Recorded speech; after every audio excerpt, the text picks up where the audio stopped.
Hello every one welcome back. എല്ലാവർക്കും പുതിയൊരു വീഡിയോയിലേക്ക് സ്വാഗതം. എന്തൊക്കെയുണ്ട് വിശേഷം? എല്ലാവരും സുഖമായിട്ടിരിക്കണോ? ഇന്ന് നമുക്ക് കുറച്ച് എയർ ഫ്രയർ റെസിപ്പീസ് നോക്കാം. ഈ എയർ ഫ്രയർ വെച്ചിട്ട് ഒരുപാട് സാധനങ്ങൾ ഉണ്ടാക്കാമെങ്കിലും എല്ലാം ഒന്നും അത്ര ടേസ്റ്റ് ആയിട്ട് വരില്ല. കുറച്ച് ഡ്രൈ ആയിട്ടൊക്കെ ആയിരിക്കും നിൽക്കുന്നത്. അപ്പം ഞാൻ വളരെ കുറച്ച് സാധനങ്ങളാണ് ഇതിൽ ഉണ്ടാക്കുന്നത്. അതിൽ 100% വളരെ അടിപൊളിയായിട്ട് വരുന്ന ഒരു 5 ഐറ്റമാണ് ഞാൻ നിങ്ങൾക്ക് ഇന്ന് കാണിച്ചിരുന്നത്. അപ്പൊ വീഡിയോ സ്കിപ്പ് ചെയ്യാതെ കാണണം. കാരണം ഞാൻ പറയുന്ന ഓരോ കാര്യങ്ങളും ഇമ്പോർട്ടന്റ് ആണ്. അതുപോലെ ഫോളോ ചെയ്താലാണ് നല്ല റിസൾട്ട് ഉണ്ടാവുക. അപ്പൊ നമുക്ക് ഓരോന്നോരോന്നായിട്ട് തുടങ്ങാം. ആദ്യം തന്നെ നമുക്കിപ്പം കടല വറുക്കാം. അപ്പൊ ഇത് വറുക്കാത്ത കടലയാണ് ഞങ്ങൾ വാങ്ങുന്നത്. അപ്പൊ ഈ വറുക്കാത്ത കടല എങ്ങനെ വാങ്ങിയാൽ അത് വറുക്കാൻ വേണ്ടിയിട്ട് നമ്മൾ ആദ്യം കുറച്ച് ഉപ്പിട്ട്, അതായത് ആ കടലയ്ക്ക് ആവശ്യമുള്ള ഉപ്പ് ഓരോരുത്തരുടെ ഇഷ്ടത്തിനനുസരിച്ച് ഇടുക. അതിലേക്ക് ആ ഉപ്പ് കടലയിൽ ഒന്ന് പുരളാൻ വേണ്ടിയിട്ടുള്ള ഒരു കുറച്ച് വെള്ളം, എത്രയാണോ ആ കടലിന്റെ ആവശ്യത്തിനനുസരിച്ചിട്ട് ഒരു ഇത്തിരി ഇത്തിരി വെച്ചെടുത്താൽ മതി. എന്നിട്ടൊന്ന് കൈ കൊണ്ടോ ഈ ഒരു കയ്യിൽ വെച്ചോ ഒന്ന് ഇളക്കി കൊടുത്താൽ നല്ല അതിലേക്ക് ഉപ്പ് പിടിച്ചിരിക്കണം, അത്രേ ഉള്ളൂ. എന്നിട്ട് അത് നമ്മൾ കുറച്ചു നേരം വെക്കേണ്ട ആവശ്യമൊന്നുമില്ല. നേരെ തന്നെ നമുക്ക് അങ്ങോട്ട് എയർ ഫ്രയറിലോട്ട് ഇടാം. അപ്പൊ അതിന്റെ ടൈമൊക്കെ നിങ്ങൾ ശരിക്കും ഫോളോ ചെയ്യണം. കാരണം അല്ലെങ്കിൽ ആ വേവൊക്കെ അങ്ങോട്ടും ഇങ്ങോട്ടൊക്കെ ആയി പോകും. അപ്പം ഇത് ഞാൻ വെക്കുന്നത് ഒരു 12 മിനിറ്റ് ആണ്, 12 മിനിറ്റ്സ്. അപ്പോൾ അത് എല്ലാ പ്രാവശ്യവും നമുക്ക് ആ ഒരു ഇതിലങ്ങനെ അങ്ങ് വെച്ചാൽ മതി. പിന്നെ ഡൗട്ട് ഒന്നുമില്ല. 12 മിനിറ്റ് 180 ഡിഗ്രിയിൽ വെച്ചാൽ മതി. എന്നിട്ട് അത് ഒരു 180 ഡിഗ്രിയിൽ ഒരു പാതി സമയമാകുമ്പോഴത്തേക്ക് ഒരു 6 മിനിറ്റ് ആയി. ഇപ്പം 6 മിനിറ്റോ 5 മിനിറ്റോ ഇനിയിപ്പോൾ 1 മിനിറ്റ് അങ്ങോട്ടോ അങ്ങോട്ടോ മാറിയാലൊന്നും പ്രശ്നമില്ല. അപ്പം പാതി ടൈം കഴിഞ്ഞ് നമുക്കൊന്ന് എടുത്തിട്ട് ഒന്നിങ്ങനെ ഇളക്കി കൊടുക്കുന്നത് എപ്പോഴും നല്ലതാണ്. എയർ ഫ്രയറിൽ ഉണ്ടാക്കുന്ന സാധനങ്ങളൊക്കെ പൊതുവെ ഇങ്ങനെ ഒരു കുറച്ച് ടൈം കഴിഞ്ഞാൽ ഒന്ന് ഇളക്കിയോ അല്ലെങ്കിൽ തിരിച്ചിട്ടോ ഒക്കെ കൊടുക്കുന്നത് നല്ലതാണ്. അപ്പോൾ ഇത് കടലായതുകൊണ്ട് നമ്മളൊന്ന് ഒന്ന് ഇളക്കിയിട്ട് രണ്ടാമത് വെച്ചിട്ടുണ്ട്. അപ്പോൾ ഇനി ഒരു 6 മിനിറ്റും കൂടി കഴിഞ്ഞാൽ കടല നല്ല അടിപൊളിയായിട്ട് വരും. പെട്ടെന്ന് തന്നെ അതിനേക്കാട്ടിലും കൂടുതലൊന്നും സമയം വെക്കേണ്ട ആവശ്യമില്ല. പിന്നെ അത് കരിഞ്ഞു പോകും. ഇത് നല്ല കറക്റ്റ് ടൈമിംഗ് ആണ്. കണ്ടോ? ഇപ്പോൾ നല്ല കറക്റ്റായിട്ട് വന്നിട്ടുണ്ട്. അപ്പോൾ ഇത് ചൂടോടെ നിങ്ങൾ ചിലപ്പോൾ ഇങ്ങനെ തൊലി പൊളിക്കാൻ നോക്കുമ്പോൾ അത് കറക്റ്റായിട്ട് തോന്നൂല. വെന്തിട്ടില്ലേ എന്ന് നിങ്ങൾക്കൊരു സംശയം തോന്നും. പക്ഷെ അത് ചൂടോടെ നോക്കിയിട്ടാണ്. ഈ 12 മിനിറ്റ് എന്ന് പറയുന്നത് കറക്റ്റ് ടൈമാണ്. അപ്പോൾ അത് നമ്മൾ ആദ്യം ഒന്ന് തണുക്കാൻ വേണ്ടിയിട്ട് ഒരു പരന്ന പാത്രത്തിലേക്ക് ഇട്ട് വെക്കാം. അപ്പൊ അത് കുറച്ച് കഴിയുമ്പം അത് താനെ ഒന്ന് തണുത്ത് വരുമ്പം അപ്പോഴാണ് നിങ്ങൾക്ക് അതിന്റെ വേവൊക്കെ കറക്റ്റ് ആണെന്ന് മനസ്സിലാവുക. അപ്പൊ ഒന്ന് കൈകൊണ്ട് ഇങ്ങനെ നമ്മളൊന്ന് ഇങ്ങനെ ഞെരടി നോക്കിക്കഴിഞ്ഞാൽ ഇങ്ങനെ തൊലി പോകുന്നത് കണ്ടോ? കണ്ടോ? കളറും ഒക്കെ നല്ല പാകം വേവിലാണ് വന്നിട്ടുള്ളത്. ദാ ഇതുപോലെ ഇരിക്കും തൊലി ഒഴിച്ച് കഴിഞ്ഞാൽ. അപ്പൊ ഇത് കറക്റ്റ് ആയിട്ട് വന്നിട്ടുണ്ട്. അപ്പൊ എല്ലാവരും അതൊന്ന് ട്രൈ ചെയ്ത് നോക്കണം കേട്ടോ. പിന്നെ ഇനി അടുത്തത് നമുക്ക് പൊട്ടറ്റോ വെഡ്ജസ് ഉണ്ടാക്കാം. പൊട്ടറ്റോ വെഡ്ജസ് ഉണ്ടാക്കാൻ ഞാൻ തൊലി വെച്ചിട്ടും ചിലർ ഉണ്ടാക്കും, തൊലി ഇല്ലാതെ ഉണ്ടാക്കും. അപ്പം നമുക്ക് ഇവിടെ തൊലി ഇല്ലാതെ തന്നെ ഉണ്ടാക്കാം. അതിന് വേണ്ടിയിട്ട് പൊട്ടറ്റോ ഞാനൊരു 3 എടുത്തിട്ടുണ്ട്. അത് ഏകദേശം ഈ മീഡിയം സൈസ് പൊട്ടറ്റോ ഇങ്ങനെ കഴുകി തൊലി കളഞ്ഞിട്ട് ഇതേപോലെയാണ് കട്ട് ചെയ്യേണ്ടത്. ഇങ്ങനെ ചെരിച്ചിട്ട് ഒരു ഹാഫ് ഒരു 3 കഷ്ണങ്ങളാക്കാനുണ്ടാവും. അപ്പം ഈ ഒരു ആകൃതിയിൽ എല്ലാം കട്ട് ചെയ്തിട്ട് എടുക്കാം. ഇത് നമ്മൾ എയർ ഫ്രയറിൽ ഉണ്ടാക്കാൻ പറ്റിയ നല്ല അടിപൊളിയായിട്ടുള്ള ഒരു ഐറ്റമാണ്. ഭയങ്കര ടേസ്റ്റാണ്. നമ്മൾ ഫ്രഞ്ച് ഫ്രൈസ് ഉണ്ടാക്കുന്നതിനെക്കാട്ടിലും നല്ല ടേസ്റ്റ് ആയിട്ട് ഇത് വരും. അപ്പം എല്ലാവരും നമ്മൾ മലയാളികൾക്കൊന്നും ഇത് അത്ര വലിയൊരു എപ്പോഴും കഴിക്കുന്ന ഒരു സാധനം അല്ലെങ്കിലും ഇനി മുതൽ എല്ലാവരും ഉണ്ടാക്കാൻ നോക്കിക്കോളൂ. എയർ ഫ്രയറുള്ള ആൾക്കാർ പ്രത്യേകമായിട്ടും. കാരണം എയർ ഫ്രയറിൽ ഉണ്ടാക്കുന്ന ഒരു വൺ ഓഫ് ദ ബെസ്റ്റ് ഐറ്റമാണത്. എന്താ അതിൽ കുക്ക് ചെയ്ത് കഴിഞ്ഞാൽ നല്ല അടിപൊളിയായിട്ട് വരുന്ന ഒരു ഐറ്റമാണ് ഈ പൊട്ടറ്റോ വെഡ്ജസ്. അപ്പോൾ ആ കഷ്ണങ്ങൾ നമ്മൾ നല്ലോണം കഴുകിയിട്ട് വെള്ളം കളയണം, ഒന്ന് തുടയ്ക്കണം. വെള്ളമൊക്കെ കളഞ്ഞ ശേഷം കുറച്ച് ഒലിവ് ഓയിൽ വെച്ചിട്ടൊന്ന് മിക്സ് ചെയ്യാം. ഒലിവ് ഓയിൽ വെച്ചിട്ട് കുറേ ഒഴിക്കണ്ട, അതൊന്ന് ജസ്റ്റ് ഒന്ന് ഒന്ന് എന്താ പറയുക, ഒരു ഓയിൽ പുരണ്ടിരിക്കാൻ വേണ്ടിയിട്ടുള്ള അത്ര ഒഴിച്ചാൽ മതി, ഒരുപാട് ഒഴിക്കണ്ട. പിന്നെ അതിലേക്ക് ആവശ്യമുള്ള ഉപ്പ് ഇട്ടിട്ടുണ്ട്. പിന്നെ കുറച്ച് കുരുമുളക് പൊടി. ഉപ്പൊക്കെ ഓരോരുത്തരുടെ അതിൽ ടേസ്റ്റിനനുസരിച്ചിട്ട് ആവശ്യത്തിന് ഇടുക. ഇനി കുറച്ച് കാശ്മീരി ചില്ലിയാണ് ഇട്ടിട്ടുള്ളത്. ഇനി അതിലേക്ക് നമുക്ക് എന്തെങ്കിലും ഒരു ഹെർബ്സിന്റെ പൊടി, എന്തെങ്കിലും നമ്മൾ എന്താ പറയുക, ഒറിഗാനോ ഉണ്ടെങ്കിൽ അങ്ങനെ, അല്ലെങ്കിൽ പാഴ്സ്ലി ലീവ്സോ മിക്സഡ് ഹെർബ്സോ, ഇനിയിപ്പോൾ ഒന്നുമില്ലെങ്കിലും നമുക്ക് കുറച്ച് കറിവേപ്പില ഉണക്കി പൊടിച്ച് വെച്ചതുണ്ടെങ്കിൽ അത്, അല്ലെങ്കിൽ ഉണങ്ങിയ കറിവേപ്പില ഉണ്ടെങ്കിൽ അന്നേരം പൊടിച്ചാലും മതി. അങ്ങനെ എന്തെങ്കിലും ഒരു സാധനം മതി. അല്ലാതെ ഒറിഗാനോ ഇല്ല എന്ന് വെച്ചിട്ടോ അല്ലെങ്കിൽ മിക്സഡ് ഹെർബ്സ് ഇല്ല എന്ന് വെച്ചിട്ടോ ഒന്നും ഇത് ഉണ്ടാക്കാണ്ടിരിക്കണ്ട. അപ്പോൾ ഈ സാധനങ്ങളൊക്കെ എന്തെങ്കിലും ഒരു ഹെർബ്സ് ഇടുന്നത് നല്ല ഒരു ടേസ്റ്റ് കൊടുക്കും ഇതിന്. അതാണ് മെയിനായിട്ട്. എന്നിട്ട് അത് നമ്മൾ നല്ലോണം ഒന്ന് മിക്സ് ചെയ്യുക. അപ്പോൾ ആ ഓയിലുള്ളത് കാരണം നന്നായിട്ട് അത് പുരണ്ടോളും. ആ പൊട്ടറ്റോ മുഴുവൻ നല്ലപോലെ പുരണ്ട് ആയിക്കഴിഞ്ഞാൽ നമുക്ക് ഇനി എയർ ഫ്രയറിൽ അത് കുക്ക് ചെയ്യാൻ വേണ്ടിയിട്ട് വെക്കാം. അപ്പം നല്ല അങ്ങനെ തിക്കി നിറച്ചിടാതെ എയർ ഫ്രയറിൽ കൊള്ളുന്ന രീതിയിൽ അത്ര ഇടാവൂ. എല്ലാം അങ്ങനെ സെപ്പറേറ്റ് നിൽക്കുന്ന രീതിയിൽ. അങ്ങനെ അട്ടിയായിട്ട് ഇടരുത്. അപ്പം നമ്മൾ നല്ലോണം സെപ്പറേറ്റ് ആക്കിയിട്ട് വെച്ച് കൊടുത്തിട്ടുണ്ട്. ഇനി ഇതിൻ്റെ മെഷർമെൻറ്റ് പിന്നെ എന്താണ് കുക്കിംഗ് ടൈമും ഇതൊക്കെ നല്ലോണം ശ്രദ്ധിക്കുക. ഈ പറഞ്ഞ അതേ ടൈം പോലെ ചെയ്യുകയാണെങ്കിൽ നിങ്ങൾക്ക് കറക്റ്റ് റിസൾട്ട് കിട്ടും, മാറരുത്. അപ്പം ഇനി ആദ്യം ഞാൻ ടൈം അത് സെറ്റ് ചെയ്യുന്നത്. ടൈം ഒരു 12 മിനിറ്റ് ഞാൻ 200 ഡിഗ്രിയിലാണ് വെക്കുന്നത്. 200 ഡിഗ്രി വേണം. Okay, 12 minute. എന്നിട്ട് ഈ 12 മിനിറ്റ് ഫുള്ള് കുക്കാവട്ടെ. ആ 12 മിനിറ്റ് കഴിഞ്ഞ് കഴിഞ്ഞാൽ ഏകദേശം അതായി ഒരു പരുവത്തിലാണ് ഉണ്ടാവുക.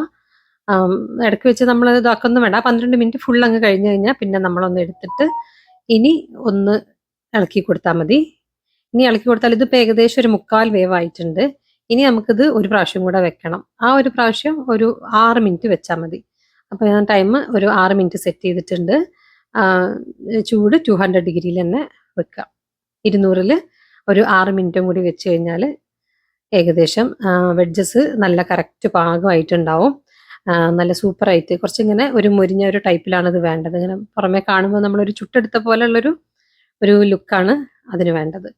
അപ്പോൾ ഇത് ഏകദേശം നമ്മളത് നല്ല സെറ്റായി വന്നിട്ടുണ്ട്.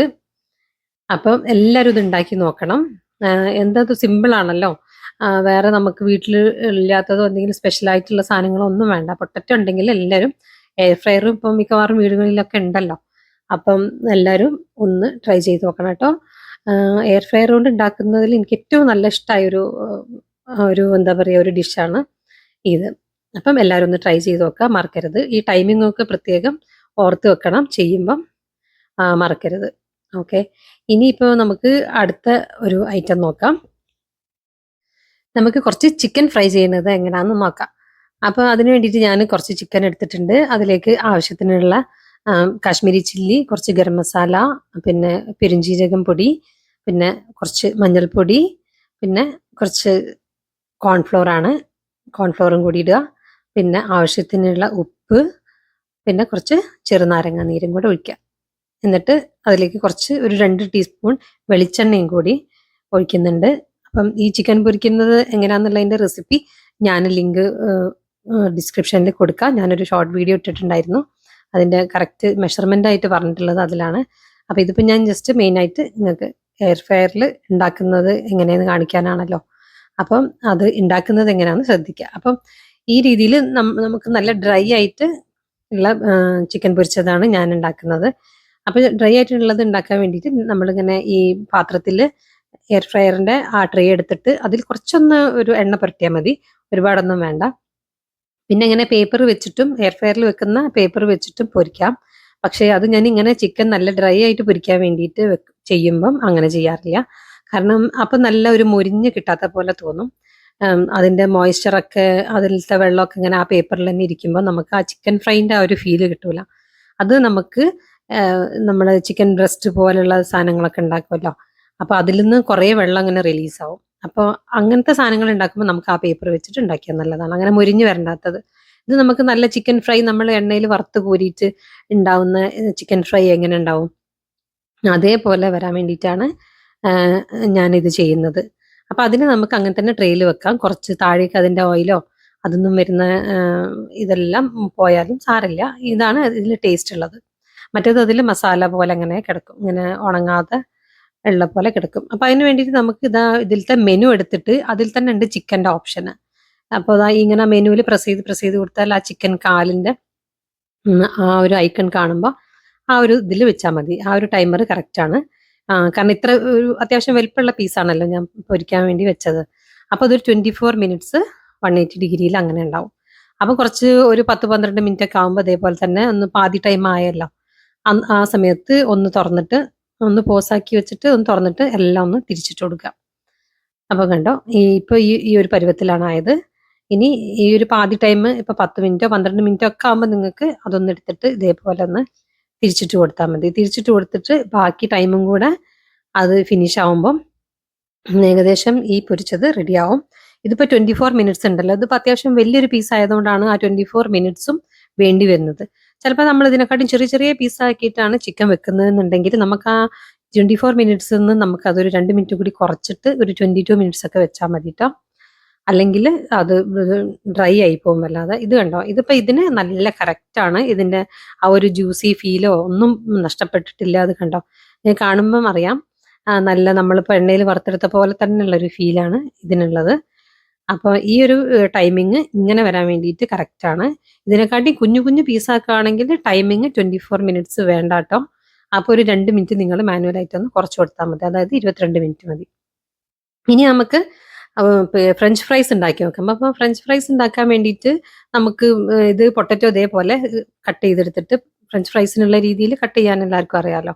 അപ്പൊ അതേപോലെ കട്ട് ചെയ്തിട്ട് ഒന്ന് കഴുകിയിട്ട് അതിന്റെ വെള്ളമൊക്കെ പോക്കി കുറച്ചൊന്ന് ഓയിൽ പുരട്ടിയാൽ മതി. ഓയിൽ പുരട്ടുന്നതിന്റെ ഒപ്പം തന്നെ നിങ്ങൾ ഉപ്പും കൂടി പുരട്ടിക്കോളൂ. എന്നിട്ട് പിന്നെ അതിൽ ഫ്രഞ്ച് ഫ്രൈസ് ഈ നമ്മളിപ്പോൾ മെനുവിൽ ചിക്കൻ വറുത്തില്ലേ, അതേപോലെ തന്നെ ഫ്രഞ്ച് ഫ്രൈസിനുള്ള ഓപ്ഷനും ഉണ്ട്. അപ്പോൾ അത് വെച്ച് കഴിഞ്ഞാൽ ആ ഒരു ടൈമറിൽ അതങ്ങ് പോയിക്കോളും. അപ്പോൾ ഒരു 26 മിനിറ്റ് എങ്ങാണ്ടാണ് ഉണ്ടായിരുന്നത്. അപ്പോൾ ആദ്യമാകുമ്പോൾ ഇതേപോലെ തന്നെ നമ്മൾ കടലയൊക്കെ ചെയ്ത പോലെ പാതി ആകുമ്പോഴത്തേക്ക് കണ്ടോ പൊട്ടറ്റോ ഓൾമോസ്റ്റ് കുക്ക്ഡ് ആയിട്ടുണ്ട്. ഇനി അതൊന്നും നമുക്ക് ആ ഫ്രഞ്ച് ഫ്രൈസ് പോലെ ഇങ്ങനെ ഒന്ന് ഒരു എന്താ പറയുക, ഒരു ഗോൾഡൻ ഒരു കളറിൽ വരണമല്ലോ. അപ്പൊ ബാക്കി ടൈമിലാണ് അത് നന്നായിട്ട് ആവുന്നത്. അപ്പൊ ഒന്ന് ഇളക്കി കൊടുത്താൽ എന്താന്ന് വെച്ചാൽ എല്ലാ സ്ഥലത്തേക്കും അതിന്റെ ആ ഒരു കളറ് അങ്ങനെ വന്നോളും. അപ്പൊ ഇപ്പൊ ഏകദേശം ടൈം ഫുള്ളും കഴിഞ്ഞിട്ടുണ്ട്. ഇതിനൊക്കെ ആ മെനുവിലുള്ള പൊട്ടറ്റോന്റെ പിക്ചർ ഉണ്ട്. ആ ഫ്രഞ്ച് ഫ്രൈസിനുള്ള പിക്ചറിൽ ആ ഒരു മെനു ചൂസ് ചെയ്താൽ മതി. ആ ടൈമിങ് കറക്റ്റ് ആണ്. നമ്മൾ അല്ലാതെ എണ്ണയിലിട്ടിട്ട് പൊരിക്കാൻ വേണ്ടിയിട്ട് പൊട്ടറ്റോ കട്ട് ചെയ്യുമ്പോൾ കണ്ടോ, ഇത് നല്ല അടിപൊളിയായിട്ട് വന്നിട്ടുണ്ട്. എണ്ണയിലിട്ട് പൊരിക്കാൻ വേണ്ടി നമ്മൾ ഇതേപോലെ കട്ട് ചെയ്താൽ ഒന്ന് 1-2 മിനിറ്റ് തിളപ്പിച്ചിട്ട് ഊറ്റിയിട്ടാണ് പൊരിക്കുന്നത്. പക്ഷെ ഇത് നമുക്ക് ഇതിൽ ചെയ്യുമ്പം വേഗം ഡയറക്റ്റ് ആയിട്ട് അങ്ങ് നമുക്ക് കഴുകിയിട്ട് പൊട്ടറ്റോ അങ്ങനെ തന്നെ ഇതിലിട്ടാൽ മതി. കുറച്ച് ഓയിലും ഉപ്പും കൂടി പുരട്ടിയിട്ട്. ഇത് കണ്ടപ്പോൾ നല്ല നമ്മൾ എണ്ണയിൽ വറുത്തതുപോലെ തന്നെ ഉണ്ട്. അതിനെക്കാട്ടിലും നല്ല ക്രിസ്പിനെസ്സും കുറച്ചു നേരം നിൽക്കും. അപ്പോൾ ഇത് നല്ലതാണ്. പക്ഷേ എല്ലാ സാധനങ്ങളും പെട്ടെന്ന് കഴിക്കണം. എയർ ഫ്രയറിൽ എന്ത് സാധനം ഉണ്ടാക്കിയാലും അത് വെച്ചുകൊണ്ടിരിക്കാൻ പാടില്ല, അപ്പം തന്നെ കഴിക്കണം. ഏതായാലും നമുക്ക് അടുത്തൊരു ഐറ്റം കൂടെ നോക്കാം. പിസ്സ ആണ്. ഞാനൊരു ബ്രെഡ് വെച്ചിട്ട് നിങ്ങൾക്ക് ജസ്റ്റ് ഒരു ഉദാഹരണത്തിന് കാണിക്കുകയാണ്. ഒരു ബ്രെഡ് പിസ്സ ആണ് ഉണ്ടാക്കുന്നത്. അപ്പം ഞാനിതിപ്പം തൽക്കാലം എൻ്റെ അടുത്ത് ബ്രൗൺ ബ്രെഡ് ആണുള്ളത്. നിങ്ങൾ സാധാരണ വൈറ്റ് വെച്ചിട്ട് ചെയ്താൽ മതി. ഞാനിപ്പം കെച്ചപ്പാണ് ഇതിന് വെക്കുന്നത്. പിസ്സ സോസ് ഉണ്ടെങ്കിൽ പിസ്സ സോസ് ഉണ്ടാക്കി വെച്ചതുണ്ടെങ്കിൽ അതും അതിൽ സ്പ്രെഡ് ചെയ്ത് കൊടുക്കാം. എന്നിട്ട് ഇപ്പൊ ചിക്കൻ ആണ് ഉണ്ടാക്കുന്നുണ്ടെങ്കിൽ നമുക്കിപ്പോ തലേന്നൊക്കെ ചിക്കൻ വറുത്തതിന്റെ ഒക്കെ ബാലൻസ് ഒക്കെ വരികയാണെങ്കിൽ അങ്ങനെയാണെങ്കിൽ ചിക്കൻ ഇങ്ങനെ ഇതിന്റെ കൂടെ ചെറിയ ചെറിയ പീസുകളാക്കിയിട്ട് വെച്ച് കൊടുക്കാം. ഇനി വെജിറ്റബിളിൻ്റെതാണെങ്കിൽ മഷ്റൂമോ അങ്ങനെയുള്ള എന്തെങ്കിലും അതിട്ട് കൊടുക്കാം. അപ്പൊ എന്താണോന്ന് വെച്ച് കഴിഞ്ഞാൽ നമുക്ക് കുറച്ച് സാധനം മതിയല്ലോ. ഇനി ഒലിവ് സീഡ്സ് ഉണ്ടെങ്കിൽ, ഒലിവ് കായകൾ ഉണ്ടെങ്കിൽ അതിൻ്റെ അത് വെച്ച് കൊടുക്കാം.